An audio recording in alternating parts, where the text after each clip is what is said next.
Magandang araw sa lahat, no? This is Kuya Barbero TV. So once again guys, muli sa inyong nagbabalik, ang inyong lingkod, Kuya Barbero TV, ang inyong reactor, ang inyong commentator, ang inyong marathoners mula sa iba't ibang mga beneficiary mula sa Team Kalingap. Pero syempre guys, sa araw na ito, hindi natin pag-uusapan yung tungkol sa Team Kalingap. Merong nakakalungkot na balita na isa rin sa pinapanood natin na isa sa mga charity vlogger dito sa Pilipinas ay nagkaroon ng problema under by DSWD, ano. So nakakalungkot guys, ano. Ito po ay si Bench TV, no, si Bench TV. Si Bench TV po ay pinapanood natin sa YouTube channel niya. Meron po siyang 510 subscriber. Ang kanyang mga topic ay more on mga charity vlog. Kung titingnan natin, isa sa mga tinutulungan ni Bench TV ay yung mga naninirahan sa tabing kalsada o mga nakatira sa bundok. At pinabababa niya ito para dalhin sa isang bahay na tinutukoy nga niya na ito ay para bang mga elderly, yung mga naka-base na mga matatanda. Under parang style DSWD rin, ano. So parang home for the aged yung datingan. Pero yun nga lang, nakakalungkot, nagkaroon ng problema si Bench TV mula sa DSWD, no, doon sa Department of Social Welfare, na siya ay tinetake down, no? Sina-shut down yung kanyang unlicensed care facility owned by Vlogger Bench TV. Kaya nga nag-post yung DSWD sa Facebook, dun sa DSW Region 4, binanggit doon na si Bench TV ay sinut down ang kanyang facility na tinitirhan ng mga kanyang tinulungan, no? So sabi doon, the Department of Social Welfare and Development has issued a suspension operation of the unlicensed shelter run by vlogger Benji Perello, known as Bench TV. No, following a site inspection in Barangay Landayan, San Pedro, Laguna, early Thursday, January 29. Kagabi lang ito guys, no? And then, ito ay operated by DSWD Standard Coordination with City Council Development Office CSWD DO of San Pedro and DSWD Field Service FO Region 4A Calabarzon. So, merong mga 12 individual na na-discovery dun sa facility, including minors and 6 individuals among custody of DSWD na ito, ano. So, yun nga guys. So, maliwanag na si Bench TV ay na-take down o na-shut down ng DSWD dahil sa kanyang pasilidad na tumatakbo sa pagiging charity vlogger, no? So nagkaroon ng problema si Bench TV sa DSWD. At yun nga, nag-post nga si Bench TV na confirm na nga na siya ay na track ng DSWD at napasara yung kanyang facility. Doon sa post ni Bench TV sa kanyang social media, sa Bench TV na naglalaman ng ilang milyong followers, no, meron siyang 2.5 million followers sa Facebook, at binanggit niya doon na namimiss na niya bigla yung mga beneficiary niya. At sabi niya, bigyan siya ng liwanag, kaisipan, at pairalin yung bawat pagmamahal sa bawat isa. Tapos nakapost doon yung kanyang nararamdaman, yung kanyang paliwanag na pinapaliwanag niya kung bakit nandun yung mga tinulungan niya. Which is, wala namang problema guys, no? Meron nga rin siyang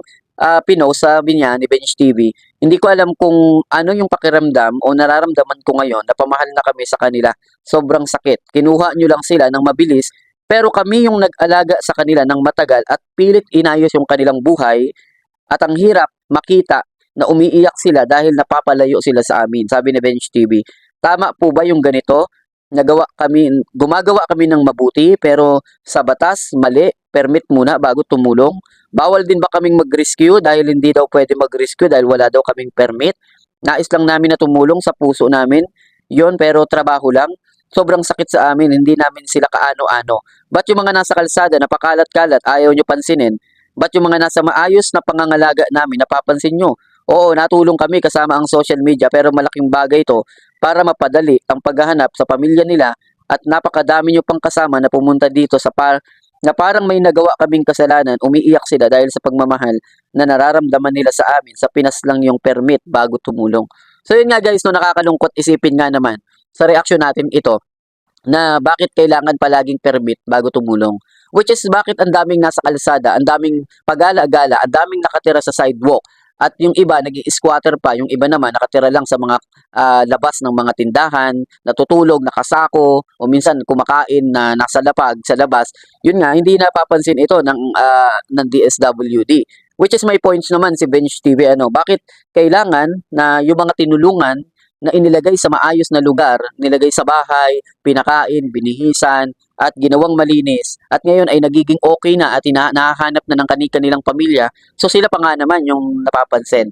So yun lang talaga yung minsan masakit sa masakit sa tao, masakit sa katotohanan na yung tumutulong sa kapwa, yung pa yung mas madalas napapansin. So hindi na tayo magtataka diyan, guys, dahil alam naman natin na hindi naman talaga maganda yung paraan dito sa Pilipinas, ano. Sabagay sa ibang bansa kasi, guys, yung tumutulong kahit hindi yan under by the government, as long as tumutulong yun sa kapwa, okay na okay yan sa government nila. Pero dito sa Pilipinas, kabaligtaran. Yun yung nakakalungkot, ano. Kaya tama naman yung sinasabi ni Bench TV na bakit kailangan ng permit, which is tama rin naman na magkaroon ng permit. Pero sana hindi na lang sana nila kinuha kasi okay na yung mga tao, no? So ipinariority na lang sana nila na bigyan ng permit at tulungan makakuha ng permit si Bench TV para mag-operate ito sa maayos at legal na paraan.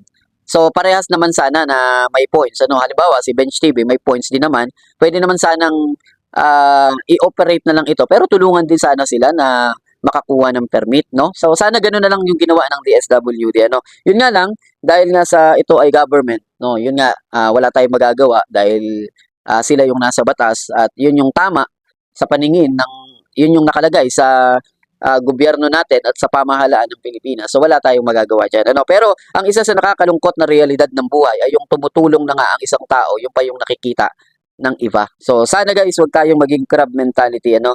So kunting kibot lang, kunting nakikita lang natin na merong mga gantong tumutulong, sinusumbong na kaagad natin. Kasi which is minsan yun yung mali sa atin, ano, na tinitingnan natin yung negative side pero yung positive side ng paraan ng pagtulong nila at yung improvement ng mga tinutulungan nila, at kung iisipin natin nasaan na yung mga tinutulungan na yun kung hindi natulungan sana ng mga charity vlogger na ito, no. Nasa na sila, nasa kalagayan pa rin sila na lugmok. Kaya sana wag nating pairalin yung pagiging crab mentality. Kapag nakikita natin yung isang tao ay tumutulong, suportahan lang sana natin. At kung magagawa natin na tulungan sila sa paraan sana na tulungan na lang sila sa permit, no, lalo na sa DSWD, ganoon na lang sana yung ginawa. So maganda sana yung tulong na nagawa nila kay Bench TV. So hindi naman po ako, hindi naman tayo reactor ni Sir Bench TV. Tayo po ay reactor ng iba't ibang mga video at iba't ibang mga content dito sa Pilipinas. Kung ano lang maisipan natin, yun yung i-content natin. Kaya isa sa mga nakakalungkot talaga sa realidad, yung tumutulong na, yung pa yung napapasama minsan, ano. Kagaya ng nangyari kay Sir Bench TV, ano.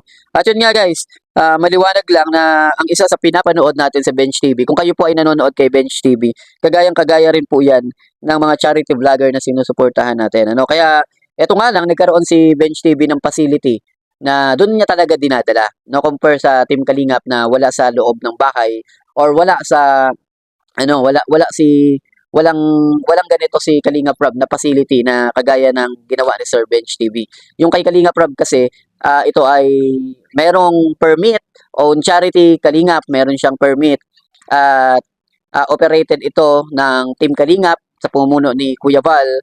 At makikita rin naman natin na yung mga tinutulungan nila hindi nakatira dun sa bahay nila, kundi pinapagawan ito ng pabahay at bumabalik dun sa pamilya. So, yun yung kagandahan naman kay Kalinga Prab. Pero yun nga lang, nakakalungkot na merong ilan talaga mga kababayan tayo na nakatira sa mga gilid-gilid ng kalsada. Ito yung nare-rescue ni Bench TV na pinatira niya sa isang building, tapos pinakain niya, binihisan, tapos napapanood natin, naging mas maayos na yung buhay. At ngayon nga lang, nasilip lang ng DSWD, wala tayong magagawa.